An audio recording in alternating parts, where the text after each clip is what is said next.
Assalamualaikum warahmatullahi wabarakatuh. Nama saya Muhammad Fadilah, NIM saya 415201200034. Jadi di video ini untuk UTS ya, untuk UTS di matkul pemodelan data SQL atau non SQL. Jadi gini, jadi video ini tuh tujuannya untuk menjelaskan diagram hasil dari pengerjaan saya membuat tabel atau instruksi lah yang ada di lembar soal UTS. Jadi seperti itu. Oke, jadi langsung saja ke videonya.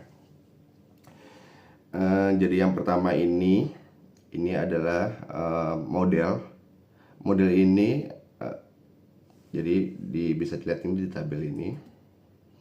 Nah, model ini tuh, sebelum saya lanjut, model ini tuh adalah hasil dari normalisasi data ya, dari normalisasi data mentah kiriman kurir yang bertujuan untuk membuat database relasional yang efisien dan minim redundasi. Saya memecah semua atribut yang diberikan di lembar soal UTS tadi hingga mencapai bentuk BCNF atau Booch Code Normal Form dan menghasilkan 5 entitas utama. Nah, 5 entitas ini atau tabel, yang pertama itu ada kota, kedua customer, ketiga pengiriman, keempat isi paket, dan kelima detail waktu. Jadi 5 entitas atau 5 tabelnya itu. Nah, saya memisahkan data menjadi 5 tabel logis untuk menghasilkan pengulangan dan ketergantungan data parsial atau transitif. Jadi seperti itu. Oke, jadi saya jelaskan setiap entitas atau setiap tabelnya. Yang pertama ini yang paling kanan yang berwarna biru ini kota ya. Nah, entitas kota atau tabel kota ini adalah tabel paling independen. Ini memenuhi BCNF tadi karena saya memisahkan kode kota dari nama kota untuk menghasilkan ketergantungan transitif. Jadi itu untuk kota. Yang selanjutnya itu adalah tabel dari customer, ini samping kota ya, yang berwarna kuning. Nah, jadi di tabel customer ini itu data pengirim. Nah, data pengirim ini dipisahkan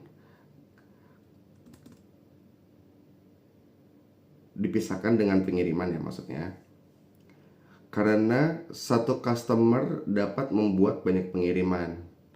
Jadi seperti itu kenapa saya pisahkan. Jadi customer fokus di data si customernya saja, sehingga dia bisa membuat banyak pengirimannya. Nah, yang ketiga itu entitas atau tabel pengiriman. Nah, ini adalah tabel inti sesuai dari tema yang sedang saya kerjakan. Diidentifikasi oleh, harusnya sih nomor AWB ya, cuma ini saya ganti dengan ID. Nah, ID ini primary key-nya ya, itu tipe datanya string PK atau primary key. Ini menyimpan semua data yang hanya bergantung pada ID itu. Jadi sehingga memenuhi 1NF dan sebagian 2NF. Nanti saya jelaskan. Selanjutnya ini adalah entitas atau tabel isi paket dan detail waktu. Ini saya jadikan satu untuk penjelasannya. Jadi kedua tabel ini dipisahkan dari pengiriman, dari si tabel pengiriman, karena atribut mereka seperti berat, waktu pickupnya, hanya bergantung pada ID. Jadi itu saya pisahkan. Nah, tinggal ngelink aja menggunakan si ID tadi, dan tidak pada data lain di pengiriman atau di tabel pengiriman. Jadi seperti itu. Ini adalah hasil dari 2 NF dan memiliki hubungan 1:1 dengan si entitas atau tabel pengiriman. Jadi seperti itu. Nah, setiap tabel dilengkapi dengan primary key dan kunci asing atau foreign key ya, untuk menjamin kualitas data seperti itu. Nah, yang pertama ini entity integrity atau integritas entitas. Jadi setiap tabel memiliki primary key, betul, yang menjamin bahwa setiap baris adalah unik dan tidak boleh nol atau kosong. Contohnya ID di tabel pengiriman. Jadi semua ini nih ada ID-nya. Nah, ini tuh adalah primary key dari masing-masing tabel. Selanjutnya ini penjelasan tentang integritas referensial atau referential integrity. Ini dijamin oleh foreign key atau FK. Ini memastikan bahwa setiap nilai FK, misalnya kayak kode customer di tabel pengiriman ini nih. Nah, ini merujuk pada nilai primary key atau ID yang ada di tabel customer. Nah, ini garis relationnya ya. Jadi terhubung di antara garis ini gitu. Nah, ini saya menggunakan untuk setiap ini.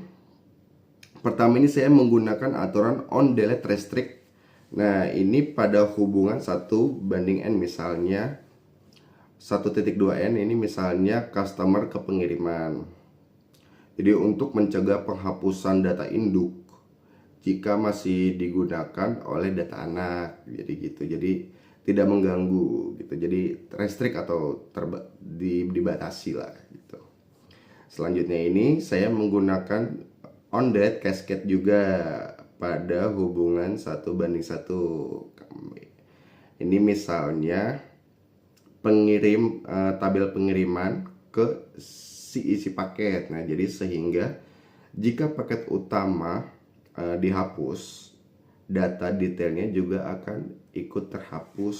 Jadi seperti itu, otomatis ya, secara otomatis karena hubungannya 1:1 gitu. Jadi seperti itu tadi penjelasan dari si tabel-tabelnya. Terus penjelasan dari primary key, foreign key, dan sistem delete datanya. Nah, selanjutnya ini penjelasan keterhubungannya. Nah, ini saya akan jelaskan keterhubungannya. Yang pertama ini hubungan satu ke banyak ya. Jadi ini ada dua di tabel ini nih, di diagram ini, ada dua. Nah, yang pertama ini customer ke pengiriman. Jadi ini logis, satu pelanggan bisa mengirimkan banyak paket. Jadi otomatis ya memang harus dipisah karena emang tujuannya berbeda untuk data-data tersebut. Selanjutnya yang kedua ini kota, si tabel atau entitas kota ke customer atau pengiriman. Jadi ini bisa kita lihat ini ada dua garis ya, dua garis relation. Jadi dari si tabel kota ini primary key-nya ID. Nah, ini bisa terkoneksi ke customer melalui customer kota kode dari si tabel customer, dan memiliki hubungan juga ke tabel pengiriman atau entitas pengiriman melalui penerima kota kode gitu. Jadi ya ini yang dinamakan dengan foreign key-nya tadi ya, yang dimana foreign key dari si pengirim, dari tabel pengiriman dan tabel customer ngelink ke primary key-nya si tabel kota yang independen, yang tabel independen ini gitu. Itu hubungan satu ke banyak. Nah, yang selanjutnya ini hubungan satu ke satu. Nah, di sini itu ada tabel pengiriman ke isi paket dan tabel pengiriman ke detail waktu. Ini sama ya. Jadi kedua tabel detail ini sepenuhnya tergantung pada pengiriman dan diidentifikasi oleh primary key yang sama, itu ID. Jadi bisa lihat ini semua isi paket dari si tabel isi paket dan tabel si detail waktu ini tuh ngelink dengan primary key-nya si pengiriman. Jadi masing-masing primary key-nya yang link ya. Tuh kan kalau misalkan ini lihat yang tabel-tabel sebelumnya kan melalui foreign key-nya atau FK-nya. Nah, ini isi paket detail waktu ini langsung dari si primary key-nya karena dia hubungannya itu 1:1 gitu. Jadi saya memisahkan mereka itu hanya untuk menjaga model tetap bersih dan terstruktur. Jadi ada part-partnya lah itu. Jadi untuk memenuhi 2NF tadi. Jadi itu penjelasan saya untuk diagram. Saya rasa cukup penjelasannya. Kalau misalkan ada yang salah atau kurang, mohon maaf. Saya tutup videonya. Assalamualaikum warahmatullahi wabarakatuh.